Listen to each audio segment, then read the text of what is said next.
The condensation on my iced coffee cup was the only cold thing in the heat of that April afternoon. Across the street, the screaming had already started. You know that specific sound when a dream shatters. It sounds like expensive crystal hitting a marble floor. I sat there in the window seat of the corner bakery, watching the guests at the Grand Willow Estate scatter like ants before a storm. They were running from a disaster that cost $140,000. A disaster that was supposed to be the happiest day of my son's life. And the worst part, I was the one who lit the match. My heart should have been breaking, but all I felt was the quiet satisfaction of a debt finally paid. My name is Esther Marie Davis. I am 68 years old. My gray hair was perfectly styled from the salon that morning. My makeup was subtle enough to hide the wrinkles, but not the years of experience etched into my face. And on that Saturday in April, I was wearing my beige linen dress. The one I tailored myself last week while I waited for my son Patrick's wedding to turn into a battlefield. From across the avenue, the noise of the traffic almost drowned out the commotion.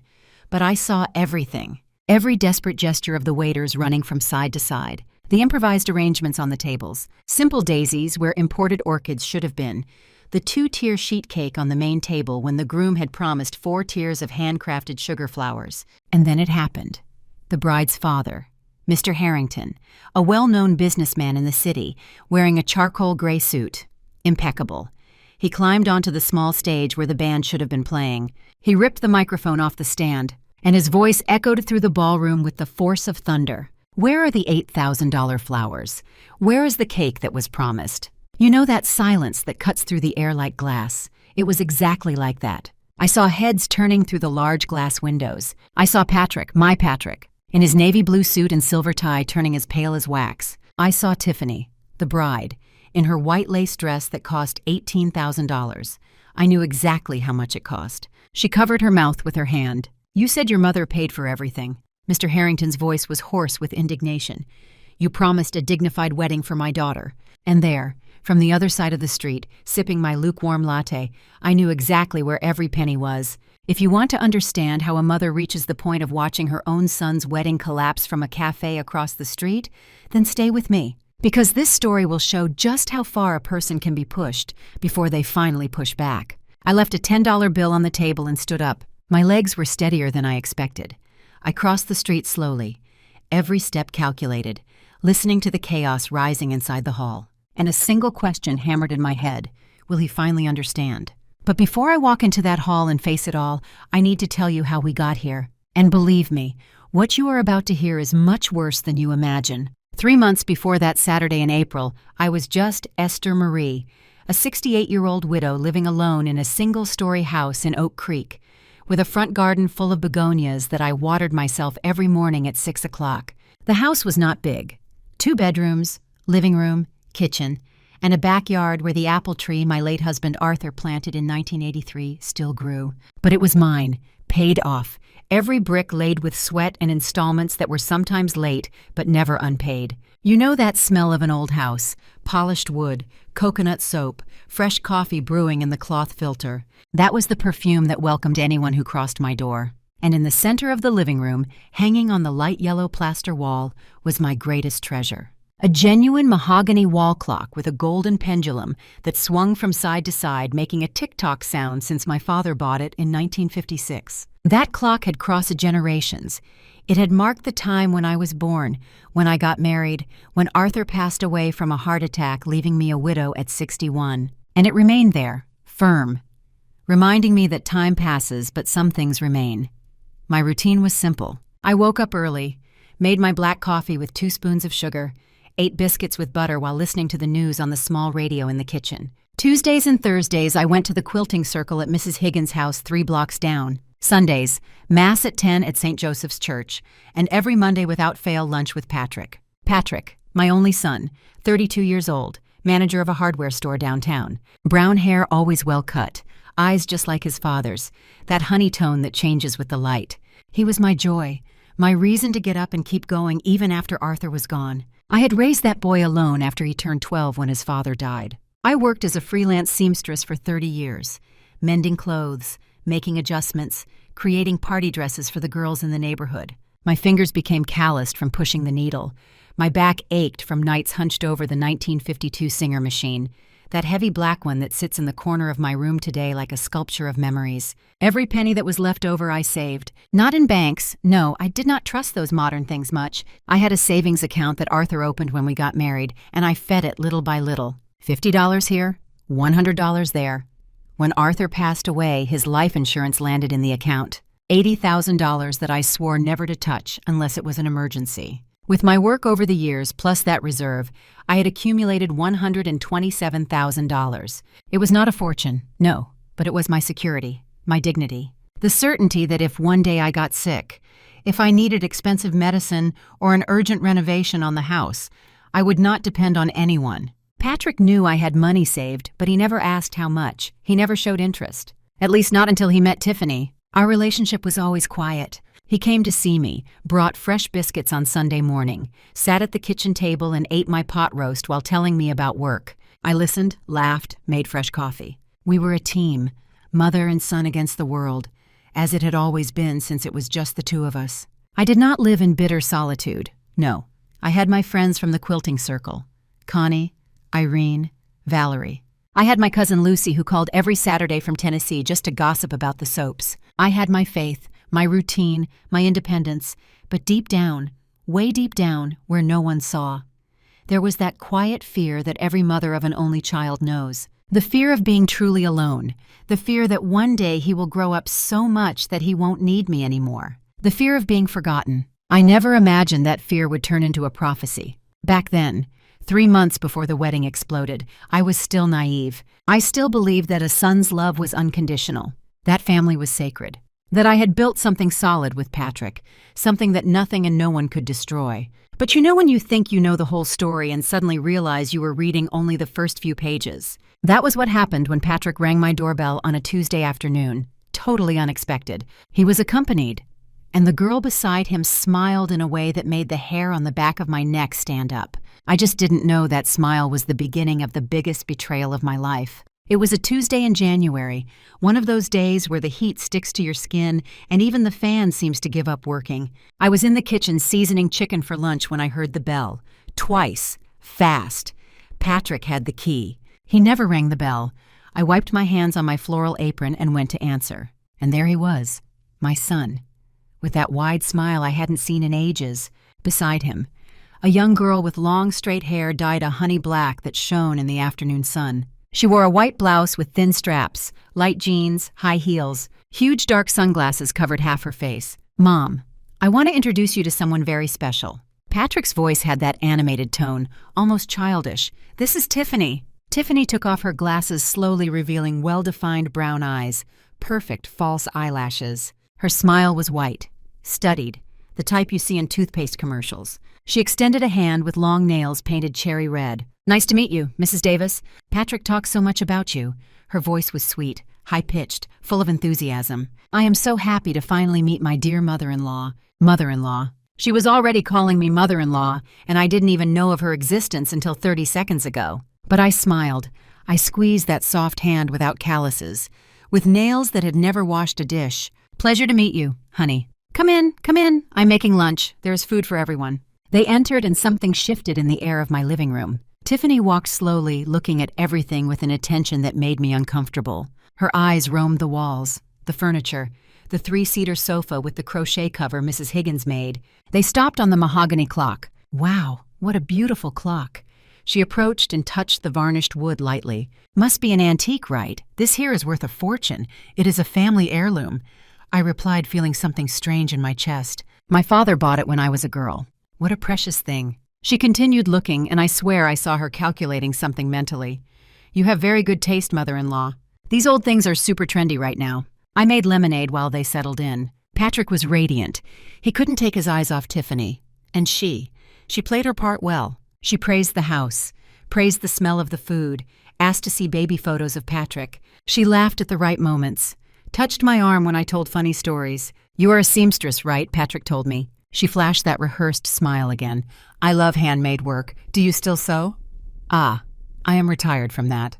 Honey, my eyes are not the same anymore. What a pity. Tiffany looked around once more. But you must have saved good money after so many years working, right? My grandmother also sewed and managed to buy her house. Bingo. There it was. The first question about money disguised as a compliment. God blessed us with enough, I replied, keeping my tone light, but I felt the discomfort growing. During lunch, Tiffany ate little, said she was on a diet, that she worked as a digital influencer and needed to take care of her appearance. She showed me her cell phone with her Instagram profile. 23,000 followers. Photos in fancy restaurants, designer clothes, trips. Mother-in-law, do you have Instagram? I need to add you. She already pulled out her phone, pointing it at me. Patrick, take a picture of us. And before I could protest, she was by my side, arm over my shoulder, wide smile. The camera flash exploded. Perfect. I'm going to post it. Meeting my wonderful mother-in-law. She typed fast without even asking me. I love family. Patrick looked at her as if she were the eighth wonder of the world. And me. I swallowed that discomfort with a gulp of lemonade. In the following days, Tiffany started showing up more. Always with Patrick. Always friendly. Always with that way of someone who was measuring things up. She asked about the neighborhood, about the neighbors, about how long I had lived there. She praised my old sewing machine. This must be worth about $3,000 or $4,000 in the vintage market. And she was enchanted by the apple tree in the backyard. When we get married, mother-in-law, I want you to teach me how to make those mashed potatoes Patrick loves. She said that while we were washing dishes together after a Sunday lunch. I want to learn all the family recipes. Married. She was already talking about marriage, and they had been dating for barely 3 months, I found out later. But what bothered me most was when I caught her photographing the living room while Patrick was in the bathroom. She didn't see that I had returned from the kitchen. She was back to me, phone raised, taking pictures of the clock, of the paintings, of the shelf. What are you photographing, honey? I asked, keeping my voice sweet. She turned quickly, laughing. Oh, mother-in-law, you caught me. It is just that I love vintage decor, you know. I am always looking for inspiration for my profile. Your house is so authentic, as if my life was a stage set. Patrick came back and she clung to him, kissing his cheek, turning on the charm. And my son was too bewitched to notice what I was starting to feel. That night after they left, I sat on the porch alone. The begonias swayed in the warm January wind, and for the first time in years I felt fear. Not the fear of being alone, but the fear that someone was planning something I couldn't fully see yet. And I should have trusted that instinct. Because what was coming was going to teach me that sometimes the worst storms arrive with smiles. February arrived with heavy rains that flooded the street of my house. And along with the rains came the request that should have been my first glaring red flag. It was a Thursday night when Patrick showed up alone, without warning, without Tiffany. He came in somewhat hurried, nervous, fidgeting with his cell phone. He accepted the coffee I offered but barely touched the cup. Mom, I need to talk about something. He avoided my gaze. I sat in the chair opposite him, hands crossed on the Formica table. My heart had already started to tighten. Speak, son. I asked Tiffany to marry me. He finally smiled, but it was a tense smile. She said yes. I should have felt joy. I should have jumped, hugged, cried with happiness like mothers do in the movies. But all I felt was that weight in my stomach growing. Congratulations, son. I forced a smile. When was this? Yesterday. We had dinner at that Italian restaurant in the Garden District, you know. He ran his hand through his hair. Mom, the thing is, I wanted to throw an engagement party. Invite her family, our friends, but everything is so expensive. There it was. How much do you need? I asked, already knowing I wasn't going to like the answer. $15,000. He let it out all at once. Fast, like ripping off a Band-Aid. I know it is a lot, but it is just a loan, Mom. I promise I will pay it back in 6 months. As soon as I save up, $15,000. Half of what I earned in a year when I was still sewing. Son, that is a lot of money. I know, Mom, but it is the engagement. It is important. Tiffany's family is... They have standards, you know. Her father owns 3 auto parts stores. I can't look bad. Patrick grabbed my hand. Please, she is the woman of my life. And like every idiot mother who thinks love can be bought with money, I said yes. 3 days later, I transferred the $15,000 to his account. Patrick hugged me tight. He promised he would pay, that I was the best mother in the world, and I wanted to believe it. The engagement party was in early March in a small but elegant hall in Highland Park. Tiffany wore a light pink dress, tight, with a low back, hair up in a bun, magazine makeup. Patrick was in a gray suit, burgundy tie. I had gone to the salon, bought a moss green party dress, had my hair blown out. I wanted to be presentable. After all, it was my son's engagement. But I arrived only to feel that I did not belong there. The guests were young, smelling of expensive perfume, talking loudly, laughing in that loose way of people who never worried about an electricity bill. The women wore jewelry that glittered under the colorful lights. The men had heavy watches on their wrists. And me, I was just a lady of 68 years, in a dress from a department store and orthopedic shoes because my feet couldn't handle heels anymore. Tiffany greeted me with a kiss in the air, too far to touch my face. "Hi, mother-in-law. So glad you came." And then she led me to a group of friends, all thin, all made up, all laughing too loud. "Girls, this is my mother-in-law." "Patrick's mother," Tiffany announced, and something in her tone froze me. "She is a retired seamstress, worked all her life. Poor thing. Did every clothing adjustment to support Patrick alone. Poor thing." The girls smiled those polite, pitying smiles and went back to talking among themselves. I stood there feeling small, invisible. I looked for Patrick with my eyes. He was at the bar laughing with friends. He didn't look at me once. The night dragged on. I ate a piece of bread, drank a soda, sat on a chair in the hallway. I watched Tiffany circulating through the party, hugging, posing for photos, always with that perfect smile. Patrick followed her like a puppy, and then when I went to the bathroom, I heard it. The door to the women's restroom didn't close well. The lock was broken. I was in the back stall when I heard voices entering. One of them was Tiffany. "Seriously, Juliana. It is almost pitiful looking at the old lady." Her voice echoed on the tile. "But what can I do? She has a good house, no debts, paid off. It is in her name. And Patrick said she has a fat savings account." "Wait for it, huh?" The other girl laughed. "House first. Then the inheritance comes on its own. It is just about having patience. She is already 68. How many years left? 10. 15 at most." Tiffany was retouching her makeup. I could hear the sound of the compact opening. "And Patrick does everything I ask. He is so manipulatable, you know." My blood turned to ice. My hands trembled holding my purse. "And the wedding? Is it going to be big?" "Huge. I already started the list. Top buffet, magazine decoration, honeymoon in the Maldives. His father died, so the old lady has the insurance money saved. Patrick already hinted at it. It is just a matter of making her cough up the money." They laughed. They left.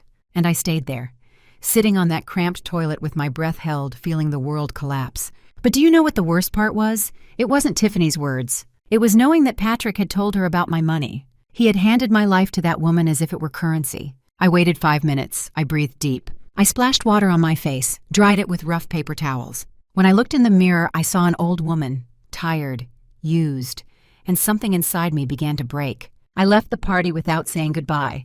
I took a taxi and went home. Patrick didn't even notice my absence. That night, sitting on the porch, looking at the empty street under the yellow streetlight, I made a decision. I didn't know what it was yet, but something inside me had woken up. And that something was tired of being played for a fool. 2 weeks passed since the engagement party. 2 weeks where I pretended to have heard nothing. 2 weeks smiling when Patrick called saying everything was fine when clearly it wasn't. Because now I knew. And knowing changes everything. I began to notice details that previously went unnoticed. The way Tiffany looked at my house, not with affection, but as someone appraising a property. The way Patrick averted his eyes when I asked about his finances. The quiet laughter when they thought I wasn't listening. But I was. I always was. It was on a Wednesday afternoon that I received the WhatsApp message. "Patrick, Mom, we are going over at 7 p.m. We need to talk about the wedding." The wedding. As if it were ours. As if I were a partner in it. They arrived promptly at 7. Tiffany carried a baby pink folder under her arm.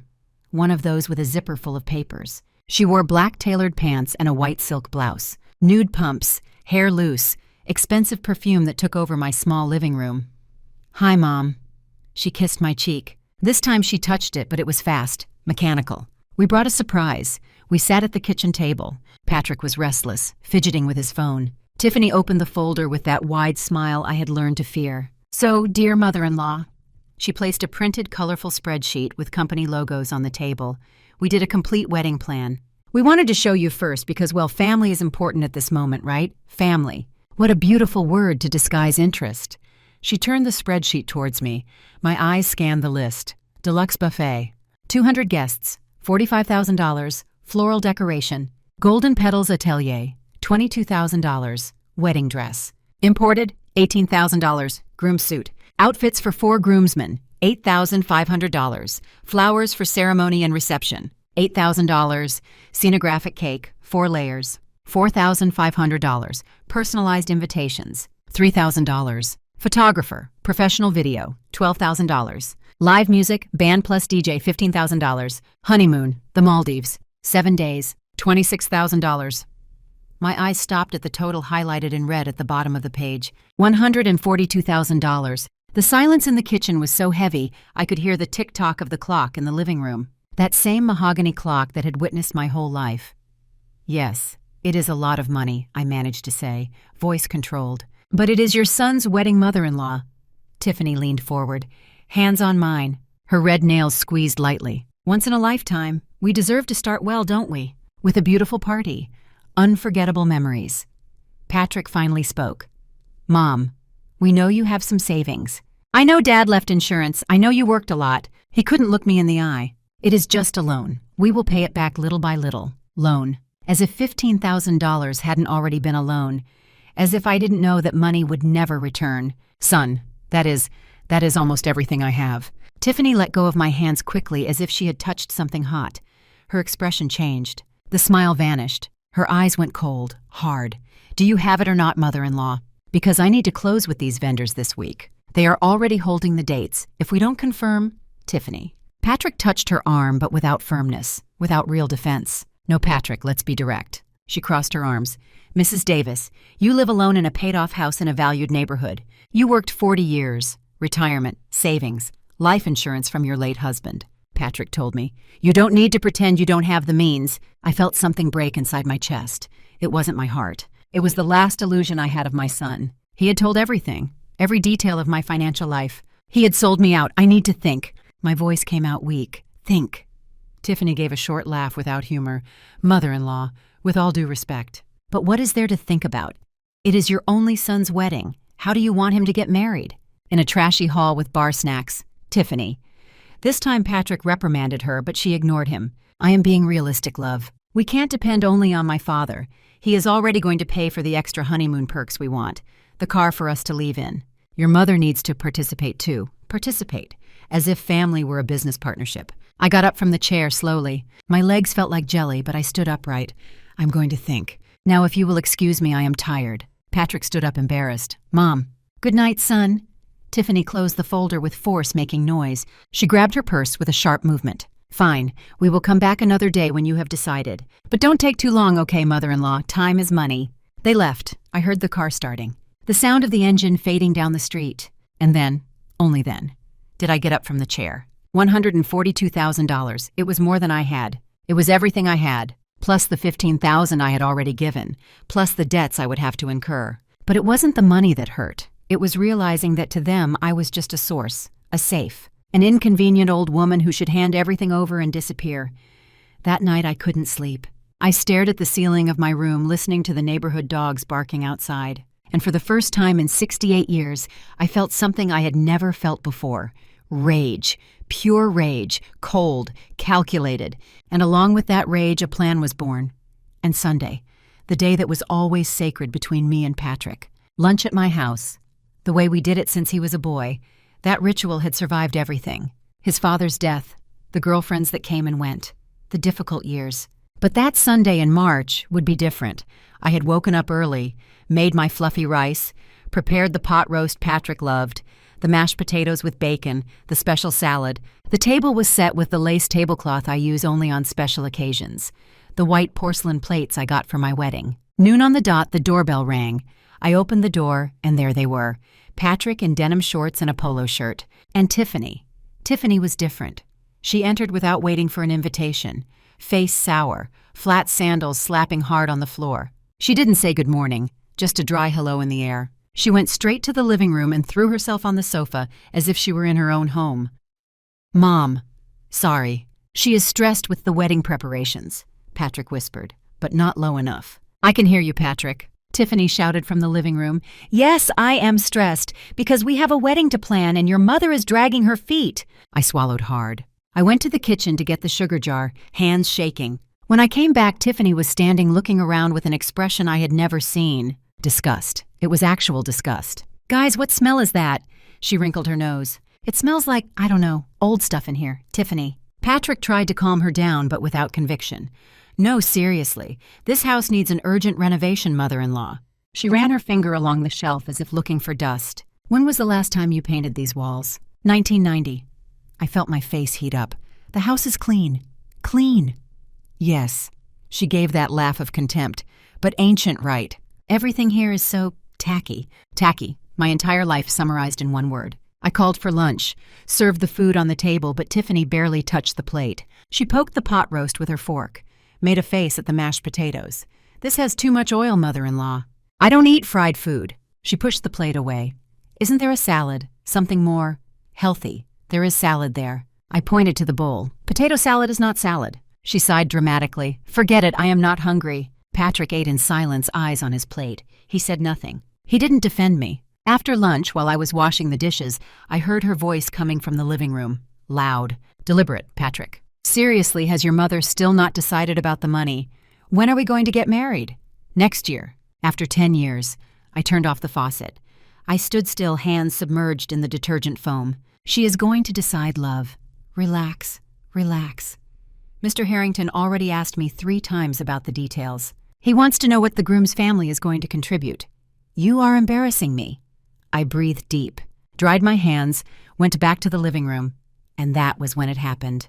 Tiffany was standing next to the mahogany clock, that clock that had crossed generations, that had seen my father young, that had rocked my childhood, my marriage, Patrick's birth. She looked at it with disdain, arms crossed. Speaking of tacky, this thing here is the limit. My heart stopped. Tiffany, this clock is family. I tried to keep my voice calm.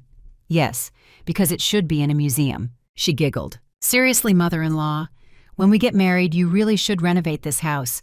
Throw out these old things. Modernize. Who knows, maybe even sell and buy a smaller apartment. Something more practical for your age. Or, she looked at Patrick, calculated smile on her lips. Or you could come live with us in the new apartment we are going to buy. That way you sell this house, help with the down payment on our place, and stay close to your son. Everyone wins. The floor vanished beneath my feet. I am not selling my house. You're not. Tiffany tilted her head, voice sweet but poisonous. I thought you wanted the best for your son. But fine, we will manage, right, love. And then my son, my only son whom I carried, raised, protected, looked at me and said, Mom, it doesn't hurt to think about it, right? The house is old and the neighborhood here isn't the same anymore. You are alone in this big house. He avoided my eyes. Tiffany is right. You could modernize or really consider living with us.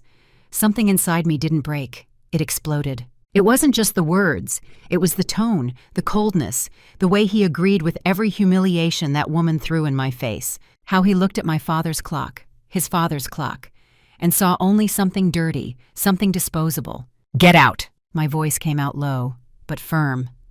What? Patrick blinked, confused. Get out of my house. I repeated louder now. Both of you. Now. Tiffany gave that laugh of scorn. Oh, how dramatic. I said get out. I screamed, and never in 68 years had I screamed like that. The silence that followed was heavy, sharp. Patrick went pale. Tiffany widened her eyes, mouth open. Mom, get out. Get out to my old tacky ancient house. Go and only come back when you learn to respect the person who gave you this life, Patrick. They left without discussion, without argument. The door slammed, and only the echo remained. I sat on the crochet sofa, the one Tiffany had called ancient. And there alone in my simple living room with my mahogany clock marking time, I cried. I cried like I hadn't cried since the day I buried Arthur. But amidst the tears, something new was born. A decision, a cold and crystalline certainty. If they wanted me dead and buried to take my inheritance, they would have to wait a long time, because I had just resurrected. 5 days passed since the Sunday explosion. 5 days without a call, without a message, without an apology. Nothing, as if I had ceased to exist. In the early hours, I woke up staring at the ceiling, replaying every word, every gesture. Had I exaggerated? Should a mother swallow everything in silence just to keep her son close? But then I remembered Tiffany's eyes on my father's clock. I remembered my son agreeing that my life was tacky, disposable, and the doubt vanished. It was on a Tuesday, almost 9 at night, that the doorbell rang. That hesitant touch, 2 quick rings. I looked through the peephole. Patrick, alone. I opened slowly. He was in the same clothes from work. Black dress pants, white shirt with sleeves rolled up, face tired, eyes deep. For the first time in months, I saw my real son, not the version controlled by Tiffany. Hi, Mom. His voice came out low, almost ashamed. Patrick, can I come in? I stepped aside. He entered slowly like someone walking on thin ice. He sat on the sofa without taking off his shoes, something I always taught him to do, but he forgot. I went to the kitchen. brought water in a glass. He drank half in one gulp, hands trembling slightly. I came to apologize. He started, but without looking me in the eye. Tiffany exaggerated the other day. Me too. It was disrespectful. Silence. I waited. I knew there was more. But Mom. He placed the glass on the coffee table, finally facing me. We need the money. The wedding is in 2 months. I already gave the down payment to the vendors. I spent the $15,000 you lent me on deposits. If we cancel now, we lose everything. 2 months. My voice came out higher than I expected. You set the wedding date without even talking to me. Tiffany said it. The venue only had that date available. He ran his hand over his face. Mom, please. I promise I will pay back. I can make a paper, sign in front of witnesses, whatever you want. How much? I asked, already feeling the weight of the answer. Whatever you can give. He averted his eyes again. But we calculated that $70,000 is enough to close everything. The rest Tiffany's father compliments. $70,000, more than half of my entire savings. And if I don't have all that money, I tested. Patrick gave a weak smile without humor. Mom, stop pretending. I know about the savings. I know about the insurance Dad left. I grew up hearing you say you had money saved for emergencies. He leaned forward. This here is an emergency. It is your son's wedding. Those words echoed in the room.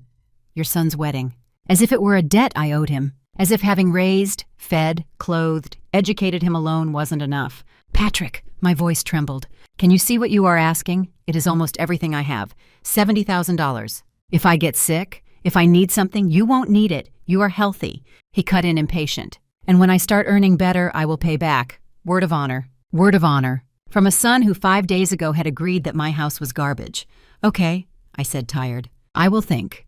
There isn't much time to think, Mom. His voice hardened. The vendors are asking, and there is another thing. The silence that followed was too heavy. Patrick looked at his own hands, fingers interlaced, mouth tight. What other thing? I pressed. He breathed deep. Once, twice, like someone about to jump off a cliff. Tiffany thinks. We think it would be better if you didn't come to the wedding. The world stopped.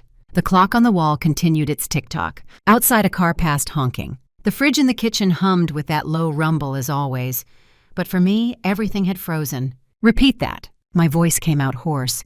Mom, don't take it personally. He tried to touch my hand, but I pulled away. It is just that the wedding is going to be fancy, you know. Tiffany's father invited businessmen, important people, and Tiffany thinks your presence might lower the tone of the party. Lower the tone. I am your mother, Patrick. I know, and you always will be. He spoke fast, desperate. But it is just one day, Mom. One day. And afterwards we come here, take photos. You see everything. But there in the moment with her guests, you would feel out of place. You would suffer. He was turning humiliation into a favor, making it seem like excluding me was protecting me, and if I wanted to go anyway. My voice was strangely calm now. Patrick stood up, walked to the window back to me, shoulders tense. Then we would have to ask you to stay discreet, not draw attention, sit in the back, not appear in the main photos. Every word was a knife stab. Please, Mom, do this for me, for Tiffany, for our future. Future. What a beautiful word for an abyss. I stood up slowly. My legs were steady, my spine erect. I walked to him. I put my hand on his shoulder. Patrick turned, and there were tears in his eyes. But not of guilt, of frustration, for me being difficult. It is okay, dear, I told him, voice sweet, soft, like the mother he always knew. I won't go to the wedding. The relief on his face was instant. Seriously. Mom, thank you. I knew you would understand. He hugged me quickly, tight. You are the best, the best, the best fool, and the money. He asked, already pulling away. Can you transfer it by Friday? I smiled, a small calm smile. I will see what I can do.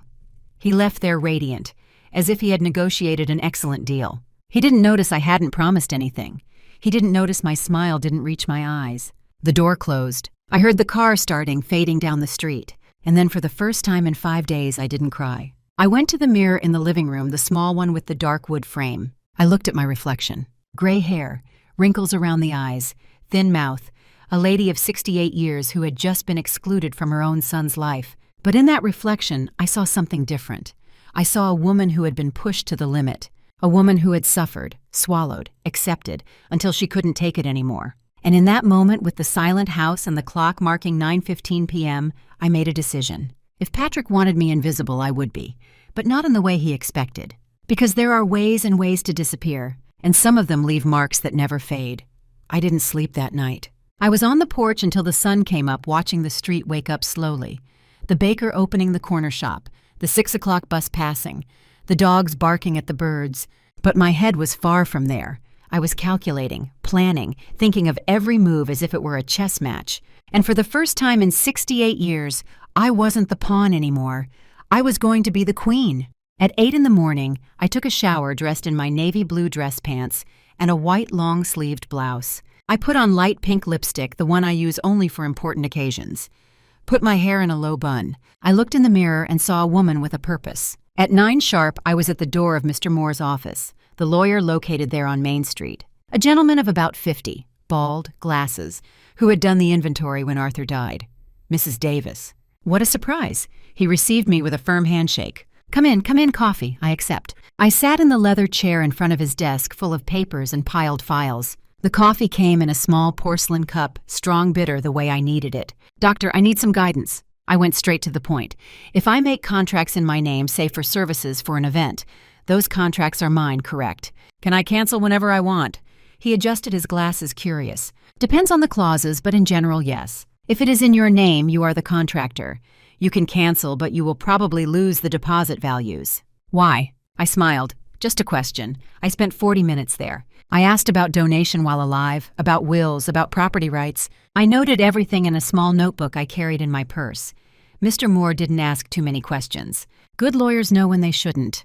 When I left there, my mind was clear as glass. I took the subway to the central station. From there, I walked to where the Golden Petals Atelier was located, a chic store with dark glass windows and white roses at the entrance.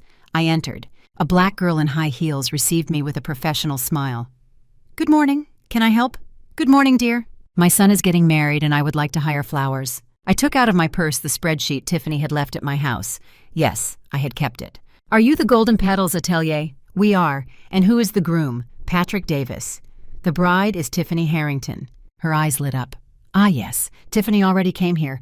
Beautiful arrangements she chose. Imported orchids, white lilies. She went to the computer, but the contract hasn't been closed yet. We were waiting for confirmation. Well, I came to close. I opened my wallet. But I want the contract in my name. Mrs. Esther Marie Davis. I am the one paying. She blinked, confused. Are you the groom's mother? I am. Ah, but Tiffany said it would be her father who… Change of plans. I cut in firm but polite. It is me who pays. How much is the deposit? $4,000, 50% of the total. I signed the contract. I paid via transfer on the spot. I left there with the yellow copy of the document in my purse, my name stamped on every page. I did the same at the buffet, at the cake place, at the florist for the ceremony. At every office on the spreadsheet Tiffany had made, I arrived polite, smiling, saying I was the groom's mother and that I wanted to pay. The attendants were surprised, but no one refused money. By the end of the day, I had paid $35,500 in deposits, half of what Patrick had asked for. But every contract, every damn paper was in my name. Mrs. Esther Marie Davis, Social Security registered, signature notarized. On the way back home, I stopped at the bakery and bought a piece of lemon pie. I sat on a bench outside, ate slowly, savoring every forkful. Girls played in the square in front. The sun began to set, dyeing the sky orange and pink, and I felt alive. For the first time in months, I felt I had control over something. When I got home, I had a message from Patrick on WhatsApp. Mom, did you manage to solve the money? I need to transfer to the vendors by Friday, I replied. I already solved everything, son. You can rest easy. He sent 3 heart emojis. No words of real thanks, no question about how I was, just relief at having gotten what he wanted. I sat on the sofa with a cup of chamomile tea. I opened my purse and spread all the contracts on the coffee table. I reread each one, checking dates, values, cancellation clauses. If I canceled with less than 30 days' notice, I would lose the deposits, but I would recover the rest. And most importantly, without my approval, without my signature, nothing would be delivered. The math was simple. I had paid $35,500 in deposits. If I canceled everything, I would lose that value. But I would save another $35,500 that I hadn't paid yet. And without flowers, without special cake, without promised decoration, the wedding would turn into an embarrassment. An embarrassment I would watch from afar with my latte in hand. My cousin Connie called that night. She has worked in a buffet for 20 years. She knows everyone in the area. Esther, tell me the truth. What are you preparing? She knew my tone of voice. She knew when I was planning something. I told her everything, every detail, every humiliation, every cruel word. On the other side of the line, I heard her sigh. Girl, are you sure? It is your son. Yes, and for that very reason he has to learn. My voice didn't tremble. Connie, if I let this pass, he will get married thinking he can use me for the rest of his life. That I am a safe with legs. That is not love, it is exploitation. Silence. You are right, she finally said. And if you need anything, you can count on me. I hung up the phone and looked at the mahogany clock. It was 11:12 at night. In exactly 45 days it would be the wedding. 45 days for Patrick and Tiffany to believe they had won. 45 days for them to discover they underestimated the wrong woman. And I finally went to sleep in peace. 45 days might seem long, but when you are playing the role of your life, every day is a rehearsal for the grand finale. The following Thursday, I transferred $71,000 to Patrick's account exactly as he had asked. I saw the money leave my account, those numbers decreasing on my cell phone screen. Every dollar represented hours at the sewing machine, early mornings, awake savings of years. But I smiled because now I knew something they didn't know. Money comes back. Dignity when you lose it, not always. Patrick called 10 minutes after the transfer, euphoric. Mom, I just saw here $71,000. He was breathless like a kid who won a new bicycle. Mom, thank you so much. Seriously, you won't regret it. I promise I will pay back. I know you will pay back, son. My voice was serene, maternal. The old Esther, reliable and foolish. I just want your happiness. Tiffany is going to go crazy happy. Can I talk to her? Of course. I heard him shout to someone in the background. Love my mother transferred it, and then laughter, celebration, sound of kisses. When he hung up, I looked at the phone in my hand. $71,000. They thought they had won. They didn't know I had given them rope to hang themselves. The following days were an acting class. Patrick went back to calling me frequently, not out of longing, but to update on the wedding. Tiffany went back to calling me my dear mother-in-law in messages. They even came to dinner at the house on a Friday. Tiffany arrived with a bottle of cheap wine, one of those supermarket ones, $12, and handed it over as if it were the gift of the year. We brought it for us to celebrate mother-in-law. I prepared lasagna, the one Patrick always praised. Set the table, even lit a candle. Tiffany ate little, but at least didn't complain this time. Patrick devoured 2 pieces satisfied. Mom, you are incredible. He wiped his mouth on the napkin. You know what I was thinking? After we get married, you could come have lunch with us every Sunday at our new house. Our new house, bought with my money. That would be great, son. Tiffany fiddled with her cell phone the whole meal, occasionally showing photos to Patrick. The dress that had arrived, the bridal shoes she had ordered, the hairstyle she was going to do. I was just the silent audience financing the show. But there were moments when her mask slipped. Ah, mother-in-law. Tiffany looked around, nose twisted slightly. Just a question. Have you thought about changing this sofa? It is kind of faded. I swallowed the anger with a gulp of water. It still serves. It serves right. She gave that giggle. But sometimes it is good to renew. You know, give a makeover. You are at an age to enjoy better comfort. Age. As if 68 years was an expiration date. Patrick changed the subject quickly but didn't reprimand her. Never reprimanded. When they left, Tiffany gave me a quick hug. Thanks for everything, mother-in-law. You are being very generous. And in my ear so low Patrick didn't hear, she whispered, we won't forget this. They wouldn't, but not in the way she imagined. The weeks passed like a theatrical performance. I went to the quilting circle and pretended normality. Mrs. Higgins asked about the wedding, and I smiled. It is going to be beautiful. My son is so happy. I went to Mass and prayed, not for forgiveness because I wasn't sorry. I prayed for strength to follow through to the end. 15 days before the wedding, Patrick called confirming I really wouldn't go. Mom, just to be sure. You didn't change your mind, right? About not going. I didn't change, son. We already agreed. My voice betrayed nothing. It is your day. I understand. You are too much, you see. He sighed, relieved. Tiffany was worried you might show up by surprise and cause embarrassment. Embarrassment. My presence was embarrassment. Don't worry. I won't cause any problem. And I wouldn't go really because the problem would arrive on its own. 7 days before the wedding, I went to the beauty salon. I booked an appointment to cut my hair, blow dry, paint my nails. The girl who attended me, Jules Young, full of piercings, was surprised. Mrs. Davis, you are different today. Animated. I have reasons to be. I smiled in the mirror while she painted my nails, and it wasn't a lie.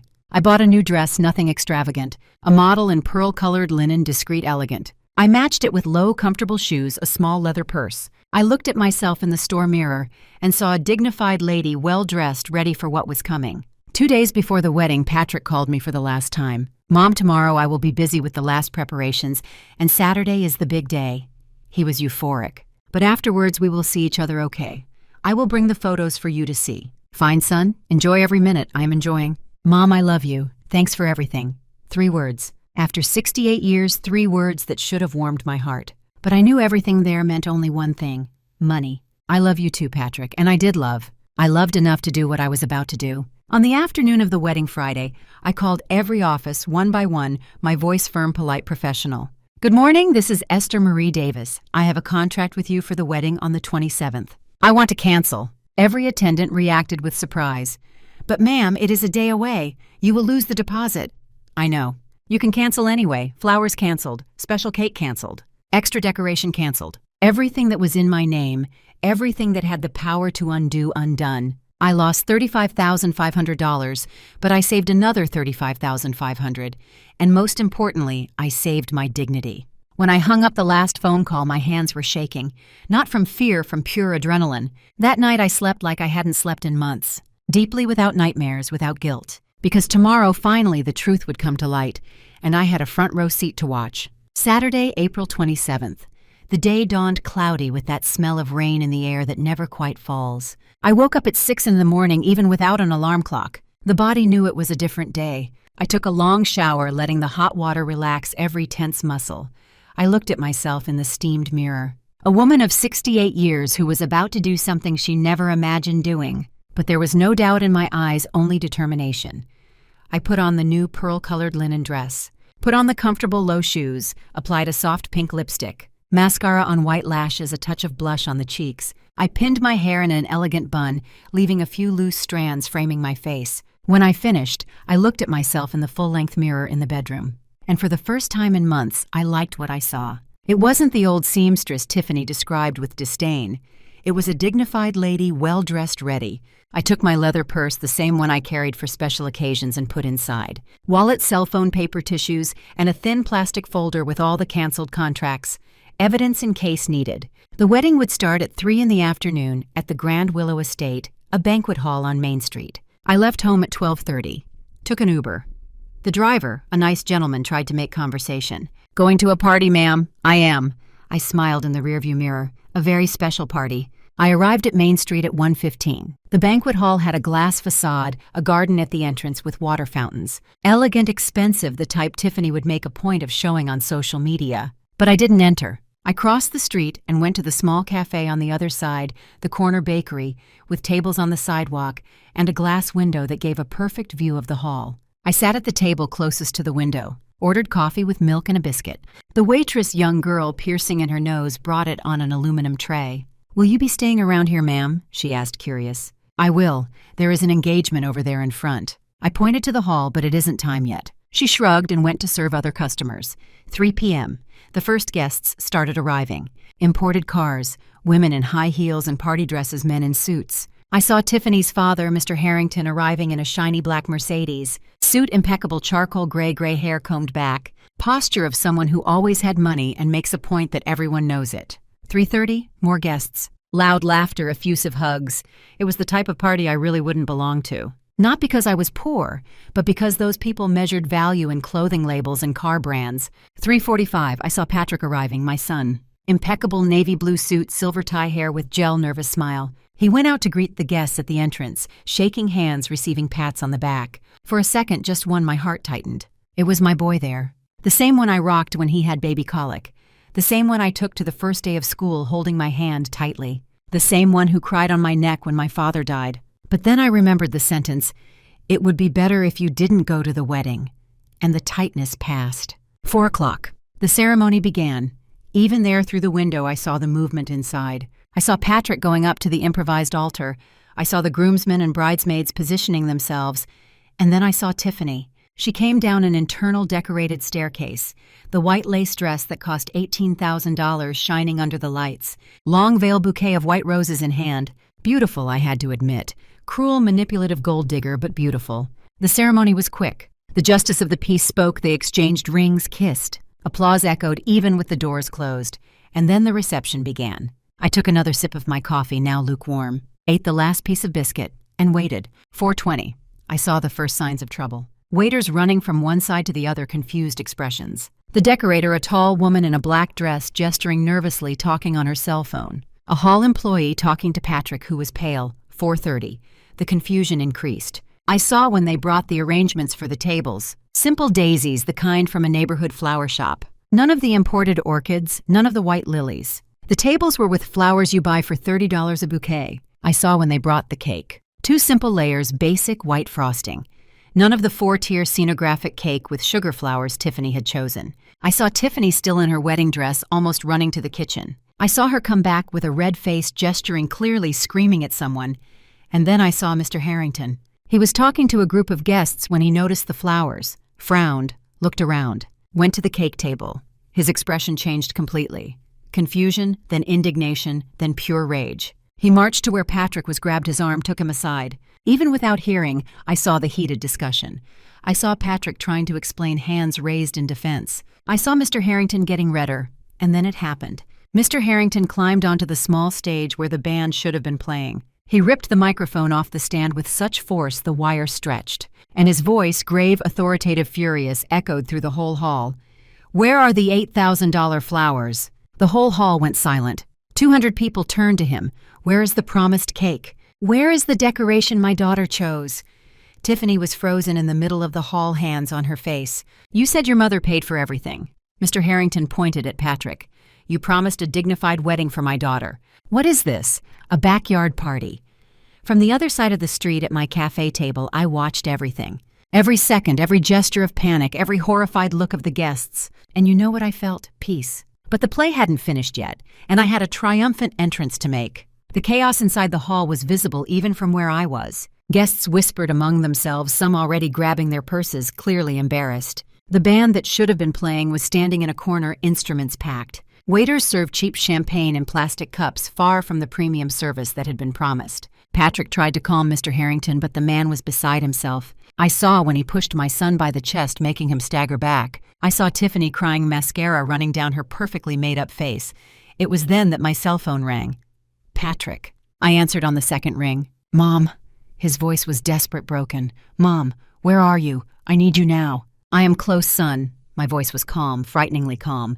"The wedding is a disaster. The flowers didn't arrive, the cake is wrong, half the buffet didn't arrive. Tiffany's father thinks I lied that I stole the money." "Mom, did you pay the vendors?" "You had to pay. I paid the deposits, Patrick.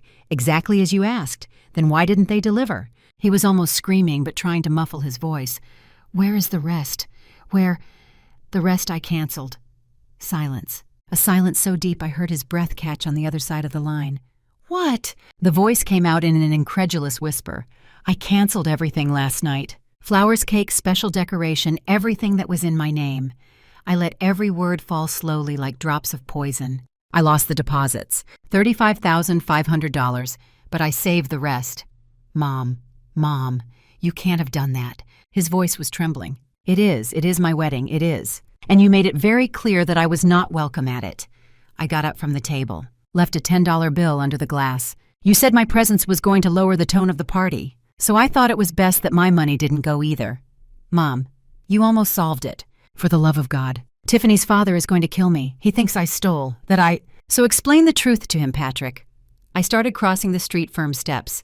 "Explain that you asked your mother not to go to her own son's wedding because she was an embarrassment. Explain that you and that girl spent months using me as an ATM. Go. Explain." I hung up. I put the cell phone in my purse, breathed deep, and pushed the glass door of the Grand Willow estate. The hall was in controlled tumult, that kind of polite chaos of rich people trying to keep up appearances. But when I entered, some faces turned, then a few more. And then like a wave, everyone was looking at me. A lady of 68, dressed in pearl-colored linen, erect posture, leather purse in hand. I crossed the hall slowly. My steps echoed on the marble floor. No one spoke. 200 pairs of eyes followed me. Patrick was near the stage, cell phone in hand, face pale as wax. When he saw me, his eyes widened. "Mom!" Tiffany was beside him. Wedding dress crumpled, makeup smeared. When she saw me, her mouth opened in an O of shock. But it was to Mr. Harrington that I walked. He was near the stage, gray suit still impeccable despite the rage. When he saw me, he frowned. "And you are Esther Marie Davis." I extended my hand. "Groom's mother." He didn't shake it. He only looked me up and down, evaluating. "You, the woman who supposedly paid for this disaster of a party. Supposedly." I opened my purse calmly, pulled out the plastic folder. There is nothing supposed, Mr. Harrington. I opened the folder and took out the contracts. One by one, placed them on the nearest table, spreading the papers. Contract with Golden Petals Atelier. Imported orchids, white lilies, $8,000. Look here. I pointed to my signature. In my name, Mrs. Esther Marie Davis. I grabbed another paper. Contract with Swiss Confectionery. Cinnagraphic cake of 4 layers with sugar flowers. $4,500. Again, my name. My signature. One more. Extra decoration. $22,000. My name. Mr. Harrington grabbed one of the contracts. Read it carefully. His eyes scanned every line, every clause. His expression changed from rage to confusion, then to comprehension. You hired everything, he murmured. I hired. And I paid 50% deposit to every vendor. $35,500 in total. My voice was firm, clear. And on the eve of the wedding, I canceled everything. A murmur ran through the hall. People approaching, wanting to hear better. Patrick took a step forward, hands extended. Mom, please don't do this here. Do what, son? Tell the truth. I turned to him. Wasn't it you who said I shouldn't come to your wedding, that my presence was going to lower the tone of the party? The silence that followed was sepulchral. Tiffany let out a low moan. Mr. Harrington turned to Patrick, eyes narrowed. You said that to your own mother. Patrick opened his mouth, closed it, opened it again. No word came out. He said it. I answered for him. And it wasn't just that. Your daughter, Mr. Harrington. I turned to Tiffany, who recoiled a step. Your daughter called me an inconvenient old woman. Said my house was tacky, that my family clock should be in a museum. Suggested I sell my house to give a down payment on an apartment for them. That is not true. Tiffany tried to defend herself, but her voice came out high, desperate. She is making it up. She is jealous because Patrick got married. Jealous. I laughed, a short laugh without humor. Honey, jealous I would be if you loved my son. But the only thing you love is his money. Or rather, my money. I turned to the guests who were in a semicircle around us. I paid $15,000 for the engagement party. I transferred $71,000 to my son's account for this wedding. I paid another $35,500 in vendor deposits. I did the math mentally. $121,500 in total. And do you know how much of that money I'm going to see back? Zero. Mr. Harrington was processing every word. His jaw was tense, eyes fixed on Tiffany. Tiffany, is it true? Dad, is it true? He shouted. Tiffany started crying for real now, loud, dramatic sobs, but no one moved to console her. And the worst part, my voice cut through her crying, the worst part wasn't the money. It was realizing that my own son saw me only as that, as a source of money, as something disposable. I looked at Patrick, and in that look I put 68 years of disappointment. Mr. Harrington stayed silent for 10 long seconds. 10 seconds where you could hear the air conditioning of the hall, the tick-tock of the wall clock, the breathing of 200 people. Then he turned to Tiffany, and the look he gave his own daughter was of someone who had just woken up from a bad dream. You, his voice came out low, dangerously controlled. You made this lady go through all this. Dad, let me explain. Explain what? The scream echoed through the entire hall. Several people jumped. That you manipulated this boy. That you humiliated his mother. That you turned a wedding into a scam. Tiffany sobbed, but Mr. Harrington showed no pity. He took his cell phone from his pocket, typed something quickly. The honeymoon. That 7-day trip to the Maldives I was going to pay for. $26,000 at the all-inclusive resort. He showed the screen to her. I just canceled it. Dad, no. Tiffany shouted, taking a step forward. Learn. He pocketed the cell phone. Learn that in life, actions have consequences. You wanted a fairy tale wedding at the expense of humiliating a lady of 68 years. Well, take it. This is your fairy tale. He gestured around to the cheap daisies, to the simple cake, to the embarrassed guests, starting to withdraw discreetly. Tiffany collapsed onto a chair, crying copiously, but this time the crying moved no one. Some bridesmaids approached, but more out of social obligation than true empathy. Mr. Harrington turned to me and, to my surprise, extended his hand. Mrs. Davis, I apologize. He squeezed my hand firmly. If I knew what my daughter was capable of, I would never have allowed it. You didn't know. Masks deceive even the most attentive. I held his hand for a moment. But now you know. He nodded heavily, looked at Patrick with contempt. And you. What kind of man lets his own mother be treated like this? Patrick was pale, sweating. I didn't want to. You just thought of yourself. I completed the sentence for him. You thought about what they wanted from you, what she wanted from you, but you never thought about who was always by your side. I approached him. Patrick avoided my gaze like a child caught in the act. Look at me, Patrick. He raised his eyes slowly, and what I saw there broke my heart not out of pity, but out of disappointment. He knew exactly what he had done. $71,000. My voice was serene but firm. It was everything I had saved for security. Medicine if I got sick, renovation if the house needed it, dignity if the world collapsed. And you threw it away as if it were used paper. Mom, I will pay it back, I swear. I will work double. I will. I don't want your money, Patrick. I cut in. I don't want anything else from you. The impact of those words was visible. He staggered as if he had been punched. Mom, please don't say that. You asked me not to come to your wedding. Every word came out heavy, definitive. Well, then now I ask you don't come into my life. Not until you understand what you lost. Not until you become the man your father wanted you to be.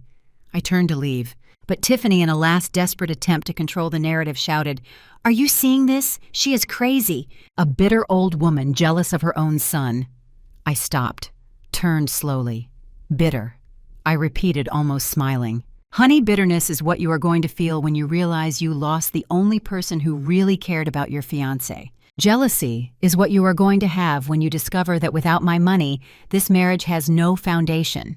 I looked around at the guests. Many women looked at me with respect, some with tears in their eyes. An older lady in an emerald green dress started clapping slowly. Then another joined, and another, until half the hall was clapping. It wasn't triumph I saw in those faces. It was recognition. How many there had gone through something similar? How many had swallowed humiliations from daughters-in-law, sons-in-law, even their own children? I turned to the door, but before leaving I had one last thing to say. Patrick, I looked at my son for the last time that afternoon. Your father always said that a real man is not measured by what he has, but by how he treats those who can give him nothing in return. I paused. He would be ashamed of you today. And then I left. I crossed the hall, head held high, firm steps on the cold marble. I pushed the glass door and went out into the open air of the afternoon. The sky had cleared. Some white clouds floated lazily. No sign of the rain that was still coming. I took my cell phone, ordered an Uber. While I waited on the sidewalk, I heard steps behind me. It was Mr. Harrington. Mrs. Davis. He had come out after me. Will you be all right, ma'am? I smiled, a true smile, for the first time in months. I will, Mr. Harrington. For the first time in a long time, I am going to be fine. He nodded, respectful. If you need anything, a witness, a lawyer, anything, look me up. I have contacts. I appreciate it, but it won't be necessary. I looked at the sky. The justice I needed was already done. The Uber arrived, a Honda Civic. I entered the back seat, closed the door, and as the car pulled away, I looked in the rearview mirror. I watched the Grand Willow estate getting smaller. Saw guests leaving in groups, some laughing nervously, others serious. I saw Mr. Harrington going back inside. And for the first time since Patrick had introduced Tiffany, I felt something I had forgotten how to feel. Freedom. October arrived, bringing that dry heat that makes the begonias in the garden ask for water twice a day. But now my garden had much more than begonias. It had jasmine that scented the afternoon's red hydrangeas in the new beds and a small wooden bench painted white where I sat to drink morning coffee when the sun was still soft. 6 months. Half a year since that Saturday in April, that changed everything. The house was no longer the same. With the $91,500 I had left after losing the deposits and saving the rest, I had done something I never thought I would do. I invested in myself. The first thing was the paint. I hired a professional painter. I chose the colors myself. The living room was in a soft sand tone cozy, the bedroom in a baby blue that calmed me. The kitchen got new white paint with details in Portuguese tile that I always admired but never had the courage to install. I changed the sofa, not because Tiffany had called it faded, but because I wanted to. I bought a 3-seater in charcoal gray fabric, comfortable, modern, without being extravagant. Mrs. Higgins' crochet cover now decorated my bedroom. The mahogany clock remained on the wall, firm, imposing marking time as it always did. But now around it I placed new photos. My friends from the quilting circle, my cousin Lucy, myself on the day of the renovation, smiling for real. But what made me proudest was the studio. I transformed the guest room, the one that stood empty since Patrick left home at 23, into a small workspace. I bought 3 new sewing machines, those modern ones with electronic stitching. I installed shelves for fabrics organizers for colored threads, a professional mannequin in the corner, and placed an ad in the church group. Sewing classes for beginners, teaching embroidery adjustments, creation of simple pieces. 3 girls appeared in the first week, then came 2 more. Now every Tuesday and Thursday, my house filled with conversations, laughter noise of machines, sewing, young women of 20, 25 years wanting to learn what I took decades mastering.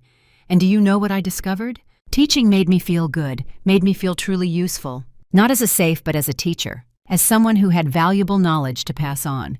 The money from the classes wasn't much, $500 per student per month, but added to my retirement, it was enough to live with dignity. And more importantly, it was enough to live happily. As for Patrick, he tried to call the day after the wedding. I didn't answer. He tried again the other day. Nothing. He sent messages, "Mom, we need to talk. Mom, please." I understood the message. I blocked him for 2 weeks. I needed that silence. When I unblocked, the messages continued but changed tone. Less automatic apologies, more real. "Mom, Tiffany asked for a divorce. Mom, I ruined everything. Mom, I know I don't deserve it, but I miss you." Through Connie, who had contacts in the world of buffets and events, I learned the details. Patrick and Tiffany's marriage had lasted exactly 4 months and 10 days. Tiffany had discovered that without my money, Patrick couldn't maintain the standard of living she expected. The apartment they were going to buy never left the paper. The honeymoon that Mr. Harrington canceled was never replaced. And when Tiffany realized she had married a store manager, not a rich playboy, she simply left. She went to live with a friend, filed for divorce, alleging incompatibility of character, didn't ask for alimony, just wanted distance. Mr. Harrington, from what I heard, cut ties with his daughter for 3 months. Now he was trying to rebuild, but with well-defined limits. Tiffany had to get a real job. She works in a clothing store at the mall. And Patrick. Patrick went back to living in a small rented apartment. Alone, working, paying bills, living the life he always had before Tiffany appeared. He tried to visit me in August. Rang the bell, but I didn't open. I wasn't ready. In September, he tried again. This time, I let him stand on the sidewalk for 5 minutes before opening the door just a crack. "Mom, I just want to talk. We have nothing to talk about, Patrick. Please, just 5 minutes." I closed the door. Cruel. Maybe, but necessary. It was on an October afternoon while I was watering the hydrangeas that he appeared again. He was different. Thinner, deep eyes, simple clothes, white t-shirt and jeans. No gel in his hair, no arrogance. He seemed smaller, more human. He stayed on the sidewalk, hands in his pockets. He didn't try to enter. He just stood there, waiting for me to acknowledge his presence. I finished watering the flowers, turned off the hose, dried my hands on my apron. "What do you want?" I asked, still from the garden. "Nothing." His voice came out tired. "I didn't come to ask for money. I didn't come to ask for forgiveness. Because I know I don't deserve it." I crossed my arms, waited. "I came only to say that I understand if you never forgive me." He looked at his own feet. "I betrayed you." "There is no other word. I chose a woman I met 6 months ago instead of the person who raised me alone. I chose money and appearance instead of character and true love." Tears ran down his face, not tears of manipulation, tears of real shame. "And now I know what I lost. I didn't just lose the marriage, I lost my mother. I lost my foundation. I lost the only person who always believed in me even when I didn't deserve it." He wiped his face with the back of his hand. "I am not asking to go back to how it was. Nor am I asking you to forgive me now. I just wanted you to know that I know what I did and that I will carry that for the rest of my life." I was silent for long seconds. My heart was tight because a mother doesn't stop being a mother no matter what happens. But my pride, my newly recovered dignity, those things didn't let me yield so easily. "Patrick," my voice came out firm, "forgive I will with time. Because holding a grudge hurts me more than it hurts you. But forget never." He nodded, accepting. "You taught me something important in these 6 months," I continued. "You taught me that I can live without depending on anyone. That I am Esther Marie Davis, not just someone's mother. I have value alone, I know," he whispered. "Now go." I pointed to the street. "And when you become the man your father would be proud to call son, when you learn to respect the one who gave you life, then who knows, maybe we can start over." He left, but this time, for the first time, I felt that maybe there was hope. December arrived with that humid heat that makes the air heavy, and the afternoons beg for shade and cold lemonade. It was a Tuesday class day in the studio, and the house was full of life. Jules, the youngest of my students, was finishing a midi skirt she had started 3 weeks ago. Camilla was adjusting the hem of some pants. Fernanda, the one who had the most trouble, was already embroidering initials on a tablecloth tongue out in concentration. "Mrs. Davis, is this right?" Jules held up the skirt, eyes shining. I adjusted my glasses, examined the seams. "Perfect. It is beautiful, dear. You learned fast." Her smile lit up the whole room. And in that moment, looking at those 3 girls working, listening to the hum of the sewing machine, smelling new fabric, I realized something. I was happy. Not that noisy happiness full of parties and shouting, but the quiet, deep happiness of someone who found purpose, who woke up in the morning with something to do, someone to teach a life that made sense. The girls left at 5 in the afternoon, each taking their project, already excited for the next meeting. I locked the door, put away the threads, turned off the machines. I was preparing my dinner, rice, beans, a fried egg, when the doorbell rang. I looked through the peephole. Patrick. But this time he wasn't empty-handed. He held a small pot with red violets, my favorite flowers, the ones I always commented I wanted to plant but never had time. I opened the door slowly. "Hi, Mom." His voice came out low, respectful. "Patrick, I know you said to only come back when I became the man Dad would be proud of."